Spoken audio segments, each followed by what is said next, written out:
Meus amigos, meus irmãos, aqui estamos mais uma vez para o nosso encontro semanal. Sejam todos bem-vindos ao Evangelho no Lar do Grupo Espírita Garimpeiros da Luz, aqui em Natal, Rio Grande do Norte. Ficamos sempre muito felizes com esse momento, porque é um momento da família, é um momento de nós pensarmos em Jesus, de tê-lo ao nosso lado, porque certamente ele chega e entra em nossos lares, fica conosco para que possamos juntos fazer algumas reflexões em torno do seu Evangelho de Luz. Não esqueçamos o recipiente com água para que os guias espirituais possam fluidificá-la durante o estudo.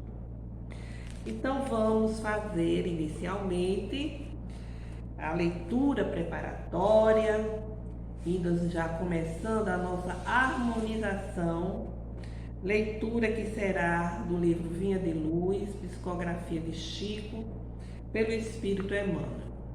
A mensagem é a de número 127. O teu dom. Não desprezes o dom que há em ti. Paulo, primeira carta a Timóteo, capítulo 4, versículo 14. Em todos os setores de reorganização da fé cristã, nos quadros do espiritismo contemporâneo, há sempre companheiros dominados por nocivas inquietações. O problema da mediunidade, principalmente, é dos mais ventilados, esquecendo-se, não raro, o impositivo essencial do serviço. Aquisições psíquicas não constituem realizações mecânicas. É indispensável aplicar nobremente as bênçãos já recebidas, a fim de que possamos solicitar concessões novas. Em toda parte, há insopitável ansiedade por recolher dons do céu, sem nenhuma disposição sincera de espalhá-los a benefício de todos, em nome do divino doador. Entretanto, o campo de lutas e experiências terrestres é a obra extensa do Cristo, dentro da qual a cada trabalhador se impõe certa particularidade de serviço. Diariamente haverá mais farta distribuição de luz espiritual em favor de quantos se utilizam da luz que já lhes foi concedida no engrandecimento e na paz da comunidade.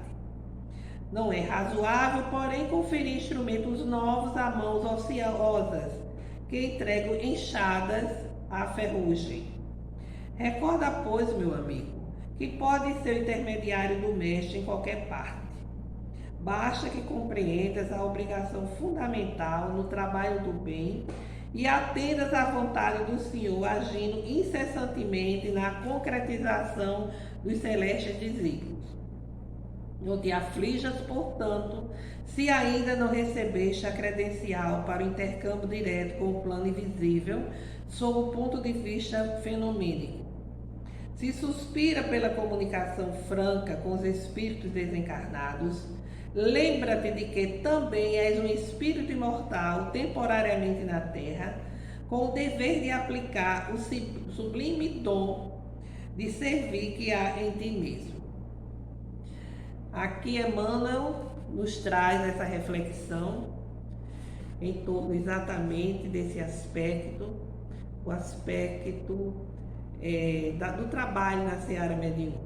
Todos nós possuímos um dom e devemos utilizar esse dom para assistir, para espalhar luz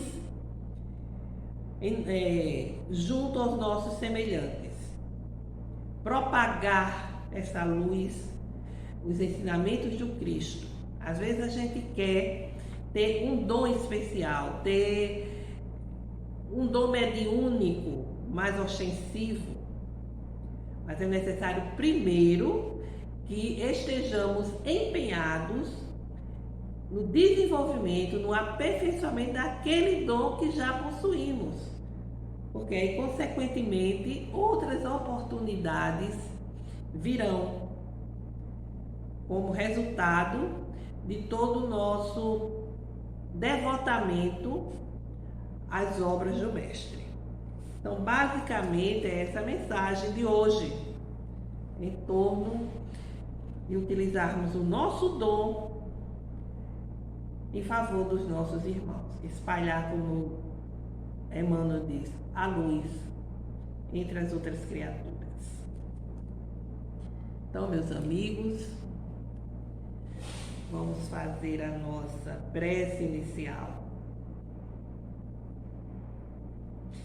Elevar nossos corações, a nossa mente ao alto, para fazermos as reflexões de hoje.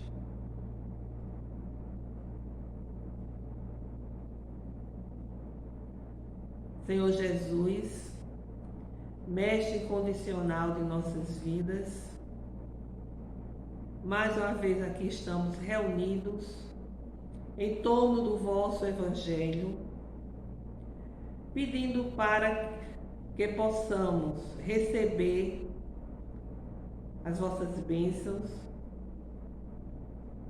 para o entendimento do estudo de hoje e, sobretudo, para que tenhamos as nossas forças renovadas, que são necessárias no nosso caminhar, que são necessárias para que nesse caminhar nós possamos colocar em prática esses ensinamentos que nos foram deixados por vós.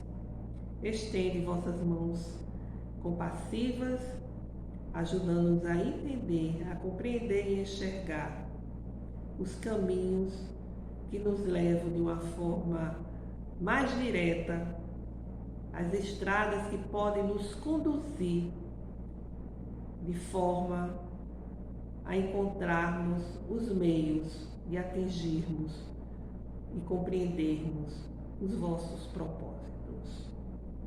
Fica conosco, Senhor, agora e sempre, que assim seja.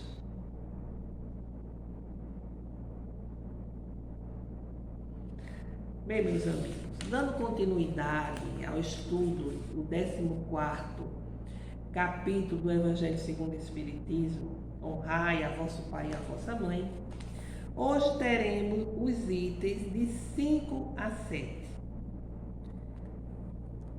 Quem é minha mãe e quem são meus irmãos? E tendo chegado à casa, nela se reuniu uma tão grande multidão de povo que não podia mesmo tomar seu alimento. Seus parentes, tendo sabido disso, vieram para se apoderarem dele, porque diziam que ele havia perdido o espírito. Entretanto, sua mãe e seus irmãos, tendo vindo e ficado do lado de fora, mandaram chamá-lo. Ora, o povo estava sentado ao seu redor e lhe disse: vossa mãe e vossos irmãos estão lá fora vos chamando. Mas ele lhes respondeu: quem é minha mãe e quem são meus irmãos? E olhando aqueles que estavam sentados ao seu redor, falou: eis minha mãe e meus irmãos, porque todo aquele que faz a vontade de Deus, este é meu irmão, minha irmã e minha mãe. São Marcos, capítulo 3, versículo 20, 21 e 31 a 35, e Marcos, capítulo 12, é Marcos, capítulo 3, o versículo 20, 21 e 31 a 35.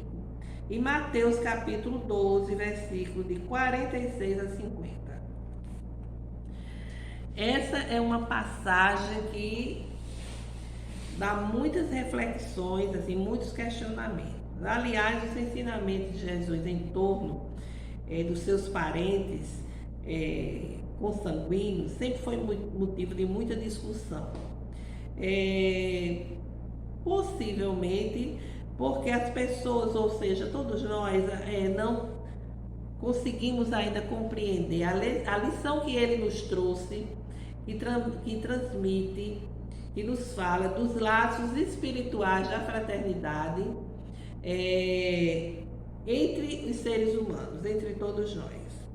Algumas palavras de Jesus parecem até contrárias ao seu ensinamento, de bondade, o seu ensinamento de amor, de benevolência para com todas as pessoas. Jesus, ao falar dessa forma, será que ele se contradisse? Será que ele foi indiferente com seus familiares, principalmente com a sua mãe? Ora, a doutrina de Jesus, ela está alicerçada, tem como a pedra angular a lei de amor e de caridade. Então não é possível que ele tivesse construído algo de um lado, em torno desse amor, dessa caridade, e depois fosse destruir tudo de um outro lado. Provavelmente suas palavras elas não foram compreendidas e não foram devidamente produzidas. Supor que Jesus tenha renegado a sua mãe é desconhecer-lhe o seu caráter. Semelhante ideia de desconsiderar a mãe, os irmãos, mas principalmente a mãe, não tem guarida junto daquele que passou a sua trajetória, a sua caminhada terrena, ensinando o amor, ensinando a caridade, ensinando a honrar o pai e a mãe. Necessário lembrar que muitas das suas palavras, quase sempre, elas estão envolvidas no véu da forma alegórica. A gente também não pode esquecer isso. Ora, meus irmãos, lembrando os ensinamentos de Jesus, nós recordamos que todos os seus ensinamentos, eles estão sedimentados na lei de amor e de caridade. Jesus que nos ensinou a necessidade de amar o nosso próximo, amar a todos indistintamente, e para isso mandou que fizéssemos ao próximo o que desejaríamos fosse feito. Foi muito mais além quando propôs o amor aos inimigos. O amor aos inimigos, partindo do princípio de que todos nós erramos e necessitamos da compreensão, da compaixão, do perdão um dos outros. E por isso, aquele que está ali na condição de nosso adversário, na condição de nosso inimigo, está numa condição espiritual de muita necessidade. Está realmente impregnado de muitos equívocos. E por isso precisa receber a compaixão. Isso representa não ter para com essa pessoa nenhum sentimento de vingança. Pelo contrário, ele diz, é necessário a reconciliação enquanto estais a caminho. Enquanto estamos lado a lado com o nosso irmão, devemos nos reconciliar, para não levarmos a problemática para a espiritualidade, para o além-túmulo e nem tampouco para próximas encarnações. Então, Jesus, com essa proposta e, sobretudo, vivenciando esses ensinamentos, não poderia jamais desprezar, ser indiferente com a sua mãe. Imagina que ele, no momento de seu desencarne, de seus últimos momentos, ele olha para a mãe e diz, mulher, eis aí o teu filho, com João. E diz para com João, eis aí a vossa mãe. Diz para Maria, eis aí o teu filho. E para com João, eis aí a tua mãe, entregando, tendo cuidado, o afeto de entregar Maria aos cuidados do apóstolo João, que foi o único que morreu de velhice, não morreu sacrificado.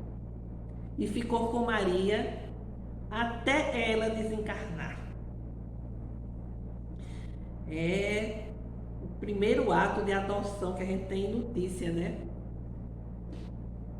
Jesus pediu para que João adotasse a sua mãe como a sua própria mãe.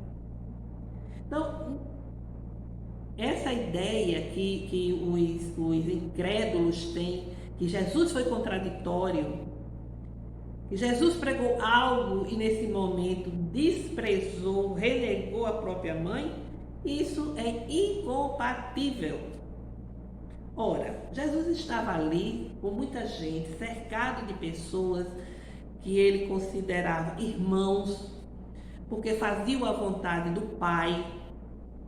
E chega alguém e diz que a mãe biológica, os irmãos estão lá fora e querem falar com ele. Se Jesus tivesse se levantado e ido, aí sim ele teria sido contraditório. Por quê? Porque ele teria feito uma concessão diferente ao seu grupo familiar, ao seu grupo consanguíneo. Ele não pregava a irmandade entre todos? E ali, naquele momento, Jesus nos deu um grande ensinamento, que foi ensinar a fraternidade universal, referindo-se à precariedade dos laços de sangue, estabelecendo a fórmula do amor, a qual não deve estar restrita a um grupo, a um ambiente particular, mas ligada a todo o ambiente universal. E isso enseja que nesse sentido de universalidade, de todos estarem inseridos nesta irmandade, nos propõe que estejamos atentos, estejamos observando, agindo fraternalmente com todos os nossos irmãos, principalmente com os necessitados, aqueles que aparentemente são mais felizes, assim como aqueles que estão desvalidos da sorte. Então, meus amigos, as interpretações podem ser as mais diversas, mas a gente, analisando este posicionamento de Jesus dentro de um contexto, a gente entende perfeitamente que ele precisava ali dar o seu exemplo. Somos todos irmãos, estamos na mesma sintonia, fazendo a vontade do Pai. Então, esse sentimento é que representa o sentimento de uma mãe, o sentimento de um pai, de uma irmã, de um irmão. Foi esse o ensinamento do Mestre. O grande ensinamento que nós podemos tirar dessa passagem. Jesus demonstra aqui que a organização familiar verdadeira é aquela que está formada a partir da união espiritual entre os seus membros. Essa é a família verdadeira, porque ela persiste pela eternidade. Não importa a cor da pele, não importa a religião, a raça, a ideologia política a que cada um pertence, porque tudo isso é transitório. Até mesmo os laços consanguíneos são transitórios. Permanecem os laços da afetividade, os laços espirituais, que são exatamente aqueles que unem os espíritos aos outros. Então, essa proposta de Jesus é um desafio, convenhamos. Estamos muito longe ainda de nos considerarmos todos verdadeiramente irmãos. O sangue, a consanguinidade fala muito alto. Esse sentimento, sentido de família, né? De família carnal é muito forte. Lembro de uma ocasião em que, numa determinada família, estava se discutindo tentando se resolver lá uma questão em que foram propor que a administração, os cuidados de uma pequena propriedade ficasse a cargo de um dos netos do casal. Aí o tio imediatamente disse: não, mas ele não é nem da família, não é nem família, porque era adotado, desde criança, desde recém-nascido. Aí você vê aí que não temos ainda esse sentido de universalidade, da irmandade universal. Fazemos ainda muita diferença mesmo. E mais diferença ainda quando aquele irmão é um desvalido, aquele irmão está no erro, aquele irmão está totalmente equivocado.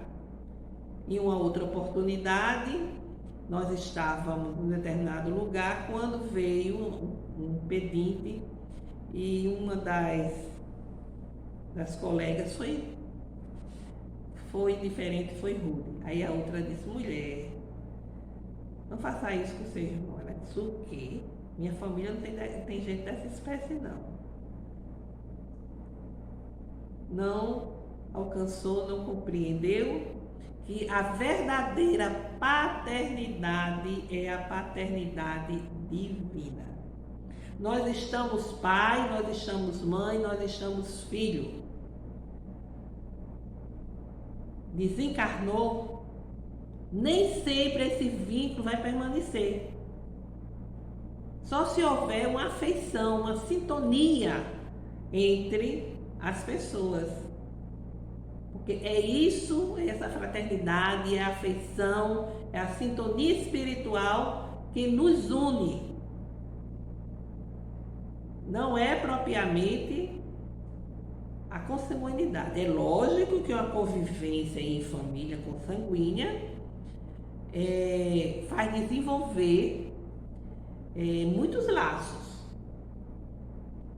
Podem ser laços de afetividade que se estabelecem, né? Que se formam. Mas nem sempre isso continua. Às vezes aquele filho foi um inimigo do passado e que veio apenas naquela encarnação desfazer o mal-entendido, desfazer o desamor, mas não existe uma maior sintonia.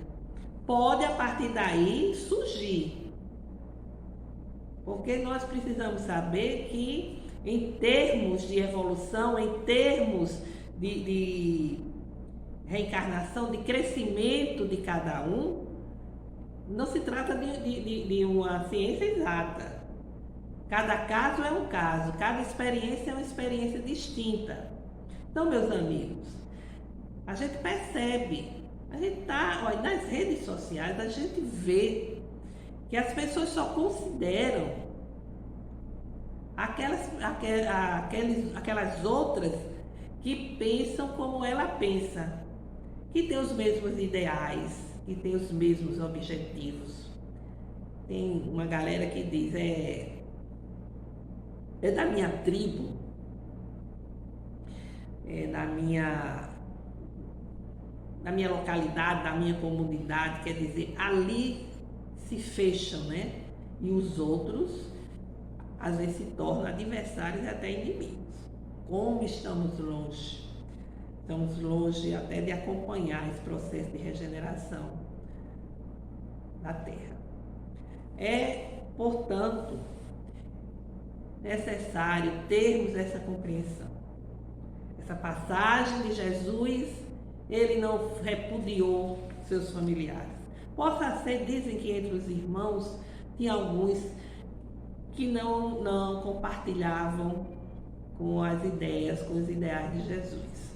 Devia ter, lógico, as pessoas nem sempre são receptivas a essa ou aquela doutrina. Cada um está em um determinado grau de evolução. Mas o seu amor incondicional por todos jamais deixaria de existir com relação a todos eles e principalmente a sua mãe.